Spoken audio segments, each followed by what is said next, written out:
আমি তাজহুর মাঝি, আমি আজকে ছাত্র নেতা হিসেবে নয়, আমি আজকে শ্রমিক হিসেবে আপনাদের সাথে সামিল হয়েছি।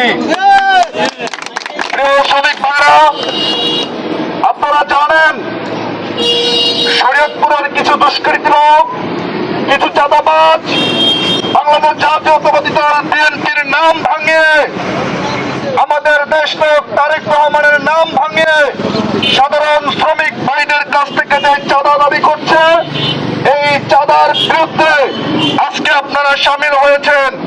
আপনাদেরকে আমি প্রচন্ডভাবে শুভেচ্ছা জানাই। আপনাদেরকে মনে রাখতে হবে, আমাদের এই লড়াই ভাত কাপড়ের লড়াই, আমাদের এই লড়াই রুটি রুজির লড়াই।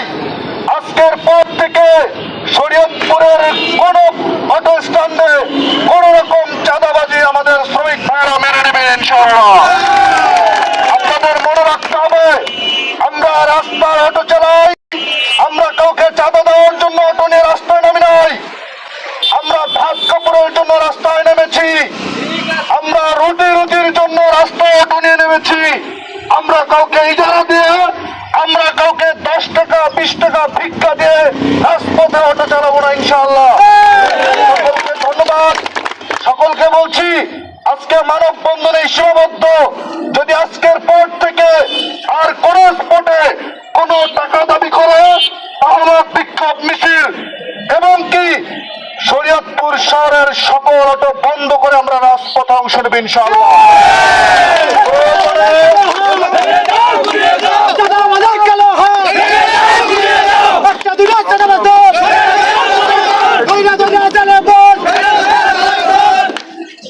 আমি মাননীয় জেলা প্রশাসক এবং কি শরীয়তপুরের প্রশাসনের উদ্যত কর্মকর্তার দৃষ্টি আকর্ষণ করছি, সরকারের দৃষ্টি আকর্ষণ করছি, আপনারা অসহায় শ্রমিক ভাইদের পক্ষে কথা বলুন। যদি অসহায় শ্রমিক ভাইদের পক্ষে কথা বলতে না পারেন, আমি একটু আগে বলে গেছি, আবারও বলছি, চাঁদা দিব না। প্রয়োজনে শরীয়তপুর শহরের সমস্ত অটো বন্ধ থাকবে। সাধারণ যাত্রীরা অটোতে চলতে পারবে না, আমরা অটো চালাবো না প্রয়োজনে। তবুও কাউকে চাঁদা দিয়ে, কাউকে ভিক্ষা দিয়ে আমরা শরীয়তপুরের রাজপথে অটো চালাবো না ইনশাআল্লাহ। সকলকে ধন্যবাদ।